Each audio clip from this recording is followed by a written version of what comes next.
Assalamu alaikum wa rahmatullah wa marhaba bil ga'al muslimin. On continue nos séries de vidéos pour ce qui concerne le rapprochement entre le Maroc, Israël et les États-Unis. La rencontre entre Saleh Mouchi, patron du sécuritaire au Maroc, homme fort du régime, et le directeur du FBI. Et les nouveaux accords militaires polémiques qui interrogent entre l'entité sioniste et le Maroc. Des accords qui ne plaisent pas à certains Marocains, notamment au vu des violences commises par Israël contre nos frères et sœurs palestiniens. On va y revenir dans la vidéo. Dans cette vidéo aussi, je vais vous donner mon analyse sur le rapprochement militaire, sécuritaire entre les États-Unis et le Maroc. Puis dans un second temps, donc, on analysera ensemble les rencontres entre des responsables militaires israéliens et marocains donc, qui ont conclu ou qui ont amené à de nouveaux accords stratégiques pour le royaume.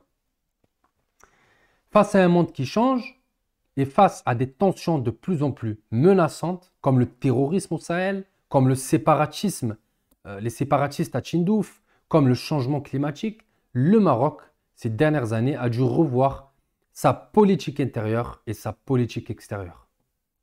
Le Maroc a pris sa distance avec la France et s'est rapproché des États-Unis, notamment en ce qui concerne la coopération sécuritaire.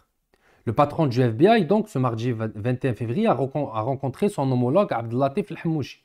Au cours de cette rencontre, les deux hommes ont échangé sur l'aspect sécuritaire des relations entre le Maroc et les États-Unis. Ils ont parlé des groupes terroristes qui opèrent au Sahel et au Sahara avec une agressivité grandissante qui menace la stabilité de la région. Ils ont décidé donc de mettre en place et d'intensifier une nouvelle coopération bilatérale contre ces menaces à travers des actions communes et d'échanges d'informations réguliers. Cette rencontre entre les deux hommes, tout comme le rapprochement militaire et la nouvelle stratégie militaire entre les Américains et les États-Unis qui permettra au Maroc, on en a parlé dans une vidéo, donc de se doter d'infrastructures militaires et de pouvoir fabriquer ses propres armes, ce rapprochement entre les États-Unis et le Maroc devient donc sécuritaire et a pour but de créer un nouvel équilibre, un nouveau rapport de force au Sahel et au Sahara. Aujourd'hui, si on devait faire un constat pour ce qui est du Sahara et du Sahel, la France a depuis 30 ans essayé de stabiliser cette région. En vain. La France-Afrique a été un fiasco et a permis à de nombreux régimes corrompus de se maintenir aux dépens de la population africaine. Dans un second temps, la Russie qui considère le Sahel comme un terrain de jeu militaire, et donc qui a essayé de combattre le terrorisme, notamment en déployant des milices dangereuses de Wagner.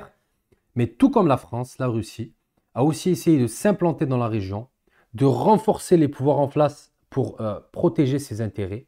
Et elle aussi, comme la France, n'a pas réussi à endiguer ces menaces et donc à empirer la situation, car la Russie, la stabilité de la région n'était pas son objectif premier.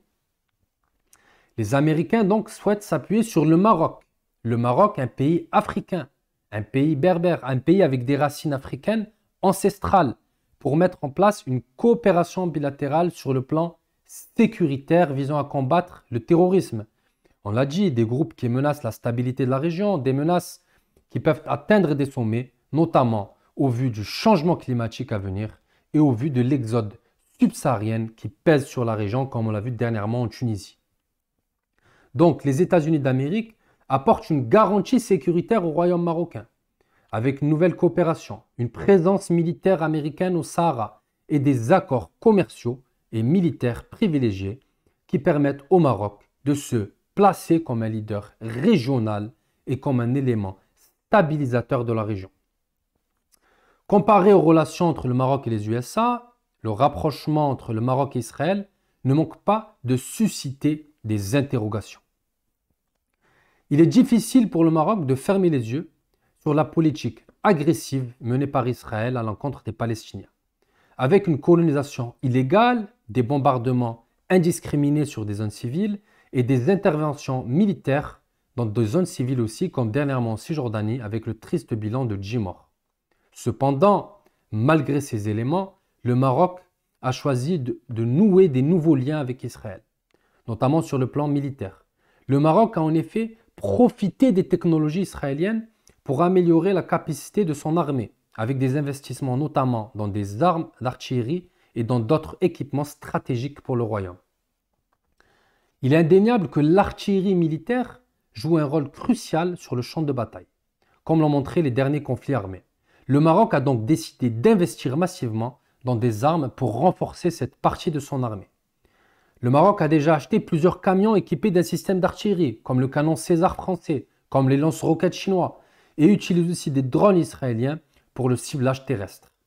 Le Maroc envisage désormais d'acquérir de nouvelles armes israéliennes telles que les lance-roquettes Pulse d'Elbit System, qui sont équipées d'un système de tir entièrement automatique.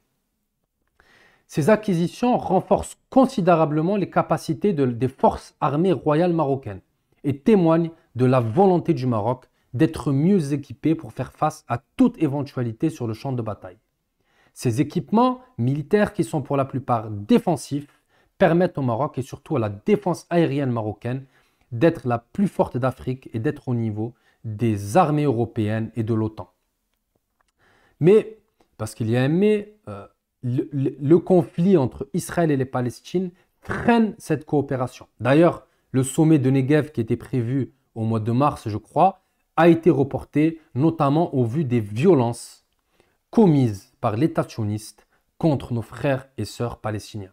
Alors, bien sûr, nous sommes un pays musulman. Le Maroc est un pays musulman. Nous devons défendre, quoi qu'il arrive, quoi qu'il en coûte, nos frères et sœurs palestiniens et palestiniennes, malgré nos accords commerciaux, industriels et militaires avec l'État sioniste. D'ailleurs, le Maroc tient la même position vis-à-vis de ce conflit, avec la création d'un État palestinien, la paix entre les peuples et la protection des enfants et des civils palestiniens et israéliens.